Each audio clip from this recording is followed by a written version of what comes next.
Wrestling fans, what's going on, man? It's Black House Booking here with a brand new video. If you're new to the channel, please like, comment, subscribe. And if you're old to the channel, Couch Crew, what's going on, man? Hope you guys are feeling good today, man. Hey, man, it's nighttime.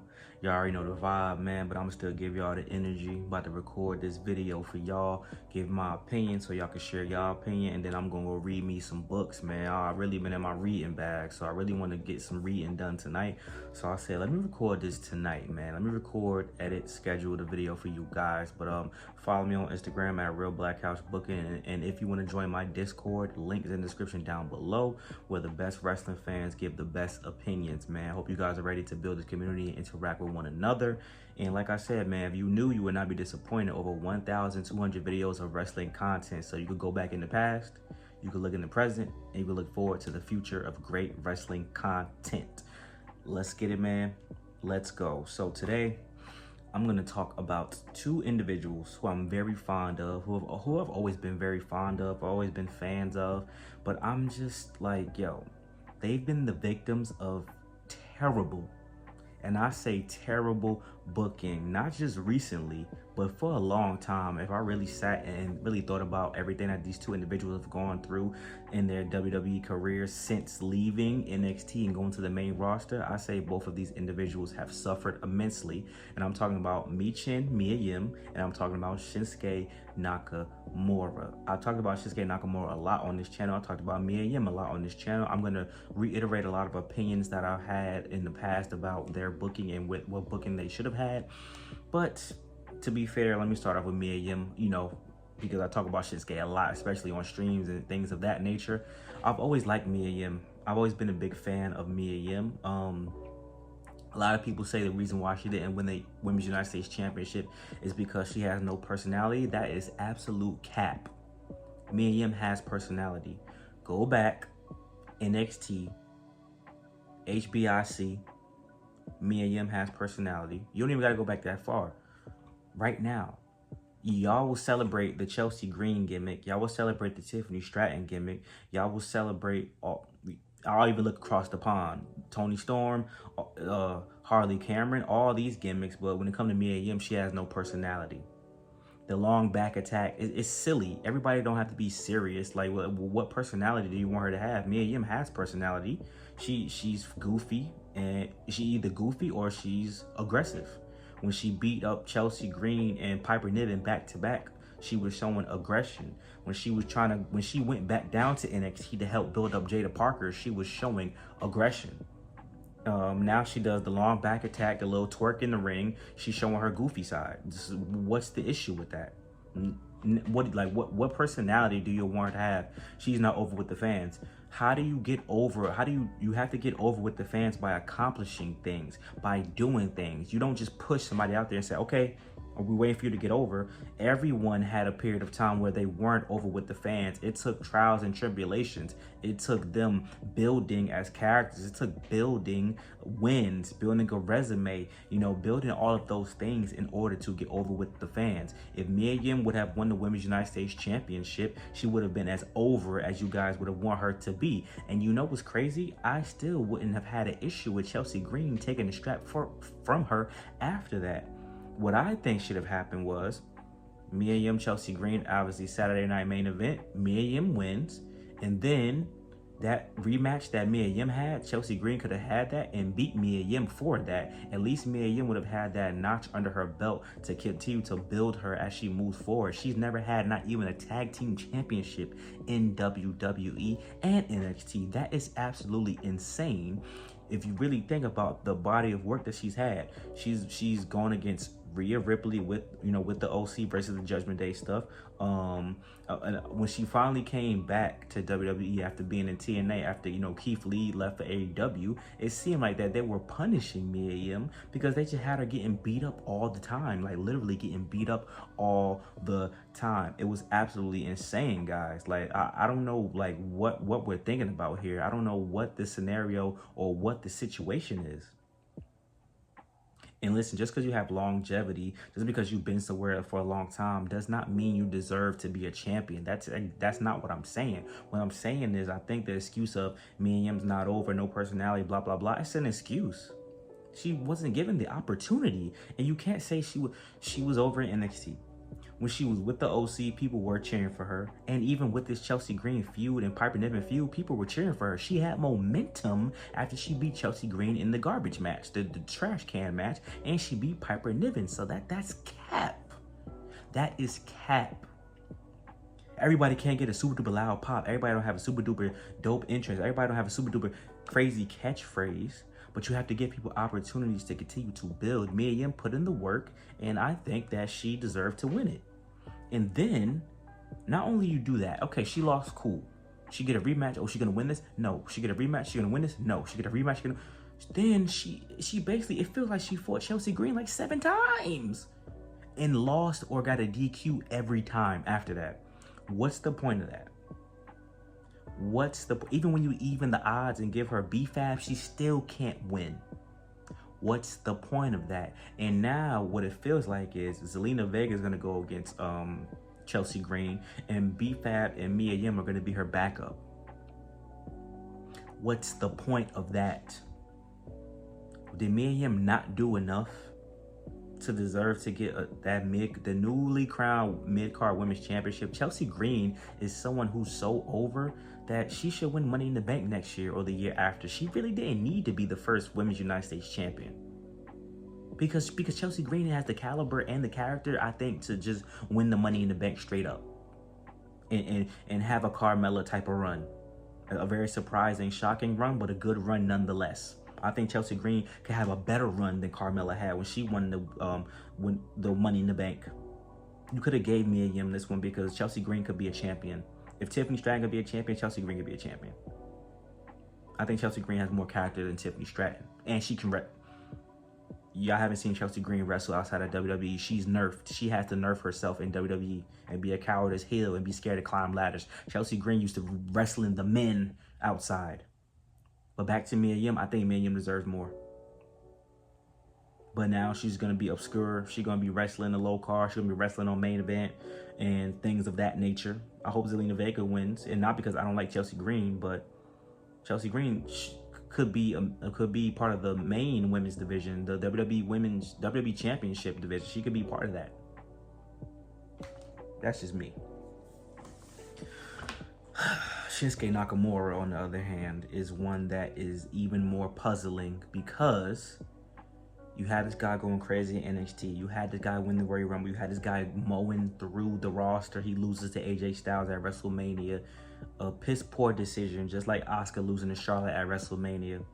I'm not super duper upset with those decisions because Asuka at least got to get her championships down the road. However, Shinsuke Nakamura never got to get that WWE championship.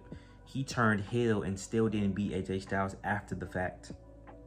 Shinsuke Nakamura's booking has been his ceiling is the mid-card, but he'll face main eventers and get his ass whooped by them. He'll take a hiatus and then come back and look cool and then get his ass whooped.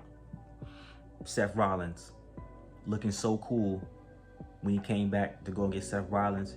Dope backstage vignettes with the subtitles in the red background. And he did a promo in Japanese and Seth Rollins whooped his ass. Fast forward to now, comes back. Dope new gimmick, the Last Samurai, Ghost of Tsushima type gimmick, really, really dope. Comes back, actually wins the United States Championship. And what happened? Sorry about that, my camera died.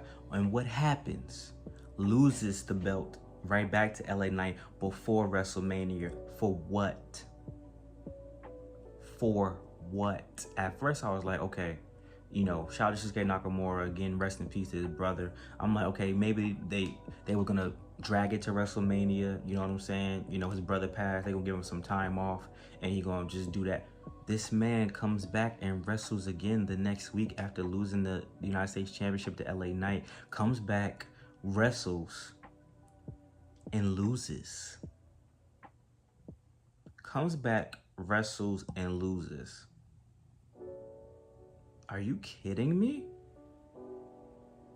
Couldn't even win with an interference. Comes back and loses for what? Absolutely no reason. Like, this man can't even get a win on Smackdown. What do you want from Shinsuke Nakamura? Like seriously, what do you want from Shinsuke Nakamura? I say right off to the sunset, go back to New Japan, bro. I mean, he getting the bag for WWE, but it's disrespectful, bro. So you telling me this guy's ceiling was IC champ, United States champ, and being in a tag team with Rick Boogs when he won the Royal Rumble and went against AJ Styles? This guy's one of the best wrestlers in the world from an in-ring standpoint. You're gonna tell me the no speak English thing, blah blah blah, bro. They had this band at the Last Samurai cooking when he came back recently, bro. That's one of the coolest characters ever. And all you had to do was him hold the United States Championship hostage, wrap it around with the Japanese flag so people can't see it, terrorize the background, terrorize all the jobbers and things of that nature, beat up some local talent. It's very elementary. LA Knight could have got the strap back, sure. You could have dragged it to Mania. Have a gauntlet match. Y'all love tournaments so much, have a tournament. LA Knight wins the tournament, wins it back at WrestleMania. But you guys had to put the strap back on LA Knight to justify why he's going to have a WrestleMania match. That's why they put the strap back on LA Knight. Because you need LA Knight for Mania, because LA Knight is over. The fans love him. He's going to get a big pop. And he's box office, so he got to be at Mania. But you want him to go into Mania as the champion. Why? Why couldn't you get a rematch at Mania? LA Knight versus Shinsuke Nakamura. Shinsuke Nakamura as the champion. LA Knight wins, get an even bigger pop. Because let's be honest, they want to put him LA Knight in the main event eventually. So you make him a two-time United States champion. But why now? Especially now, it's like you kind of booked yourselves into a corner a little bit, if you ask me. It's kind of strange, isn't it? Because now we're about to go into WrestleMania, and it's probably going to be a multi-person match, if anything. LA Knight, Solo, Jacob, Jimmy Uso, maybe. Now it's going to be even more confusing, where you could split all that up and just have Jacob versus Solo. If you want to do LA Knight versus Jimmy, I wouldn't have been mad at it. It don't got to be heel versus face, but you know how they do. But you had a heel versus face. You had LA Knight versus Shinsuke Nakamura. I'm just saying. I'm just saying. It's egregious. Shinsuke Nakamura came back. People was loving it. He was over when he came back as the Last Samurai. Then you got him in the back on the past Smackdown, looking like he was on Anchorman with Ron Burgundy playing the jazz flute. So now you just took away the aura from his character. So now he's a regular guy that puts on the samurai gear, where before he just felt like the Last Samurai, the Ghost Samurai. And now he comes out with the gear still, with the theme song, and now he's getting beat up on. This is egregious, y'all. I can't quite understand what's going on with the character. Not the character, with the booking. All right. Now what's Shinsuke Nakamura doing? Gonna go back to getting beat up? He's gonna take another hiatus, then come back again, and then maybe he'll win another mid-card title, or maybe you have another high-profile feud. Shinsuke Nakamura comes back when Jey Uso wins the World Championship and goes against Jey Uso and loses. Like what are you gonna do? Right? Why are y'all doing Miya Yim and Shinsuke Nakamura like this? What did they do to deserve this treatment? Especially Miya Yim, because I'm telling y'all, when she came back after Keith Lee left, after they got rid of Miya Yim, and she had to go to TNA. When she came back, that was not a warm welcome. If y'all remember, but Miya Yim was getting her ass whooped. She going through tables. She was getting beat up a lot. I'm like, what did Miya Yim do? She was getting thrashed when she came back, bro. Try to remember. It's crazy, y'all. I really don't understand. I really can't comprehend. Y'all sent her back down to NXT to help Jada Parker get over. She does help Jada Parker get over, and she's not rewarded for that. It's about politics too, y'all. That was a political move. They sent her back to NXT to help the younger talent get over. That's supposed to be a favor. All right. Later on in life, we're going to introduce these mid-card titles. Why even let her win the tournament with Chelsea Green at all? And make it to the end. And then you had her beat up on Piper Niven and Chelsea Green back to back. what was the point? You built her up. People was like, okay, yeah, she's capable of winning, just to lose. It's booking that I will never understand why a lot of Asian wrestlers get treated like this. I'm not gonna lie. Shout out to Io Sky and Asuka. They overcame the curse. But everyone else, though, outside of Io Sky and Asuka, I don't know, bruh. And Io Sky just overcame the curse. Look at Asuka's WrestleMania record. Those short, look at those not short, not too meaningful title reigns. Whatever though. Like, comment, subscribe, man. Thank y'all for the love and support as always. Hope you guys enjoyed this video today. I like Shinsuke Nakamura a lot. I like Miya Yim a lot. It's just painful sometimes, bro. You know, everybody can't get everything perfect. People make mistakes. People make bad booking decisions. You know, you can't get every star perfect. Everybody's not going to be a star. Everybody's not going to be a champion. There are people in WWE right now who will never be a champion in the WWE, which is fine. But I think Miya Yim not being a mid-card or at least a tag team champion is nasty. And I do think Shinsuke Nakamura never having one of the most famous wrestlers in Japan not having one major title is kind of crazy. But like, comment, subscribe. Thank y'all, man. Peace.